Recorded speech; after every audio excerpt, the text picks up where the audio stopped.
Is it possible to target specific areas of body fat? I know I have personally gone into the gym in the past to do hundreds of crunches trying to reduce the fat in my stomach. You may have done it in the past as well, whether it's your arms, your back, your legs, your stomach, wherever it may be. Let's go through today. Can you actually specifically target certain areas of body fat in the gym? Firstly, what is spot fat reduction? It's when you try to specifically target one area to lose body fat, i.e. stomach, love handles, back of the arms, lower back. The very obvious one is going into the gym, trying to do lots of core work, planks, crunches, side bends, all of that stuff to reduce the fat in your stomach. And now the question is, does it work? Absolutely not. Technically, you can reduce body fat in specific areas. It's called liposuction.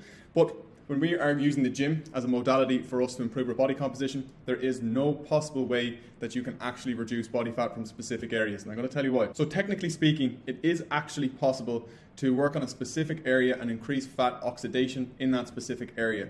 For instance, if you just done leg extensions on your left leg and not on your right leg, technically speaking, in studies, there may be a slight difference in fat loss from the left to right side. Now, the issue with that is it doesn't really fare out in the real world because it's so small, it doesn't make a difference. So how does that actually work? Because there's more blood flow going into the area, it will increase capillarization. A really good example is this, someone like a Tour de France cyclist. If you ever look at their legs, they're literally just skin and muscle. There's no body fat there. And that's because they're doing repetition after repetition after repetition. They have a massive amount of capillarization in there, which can help them oxidize fat from that area.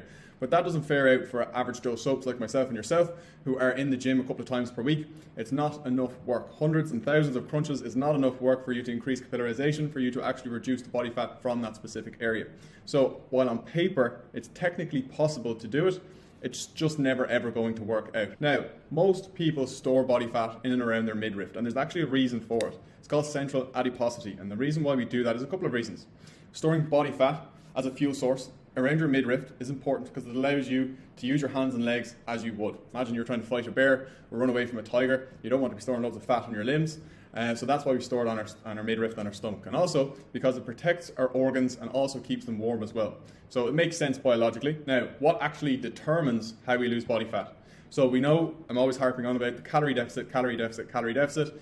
You consume less energy than your body needs on a daily basis, and it has to meet those requirements, so it uses your stored body fat. Simple as. But genetics also play a massive factor on where it gets pulled from. Now, if you look up your family tree, you probably have a similar physique as your parents and your grandparents and so on and so forth. Some people hold fat around their stomach, some people hold fat in their arms, their backs, their legs. A lot of it is genetic. The good news is, usually where it goes on first, it comes off first. So if you have trouble spots or if you feel like your stomach is after kind of expanding, or your arms or your legs, usually if you get yourself into a calorie deficit, that's where it actually comes off first. So we know the calorie deficit is key. We need to set up your diet so you're consuming less energy than your body needs. You'll basically metabolize your own stored body fat and you will lose tissue over time.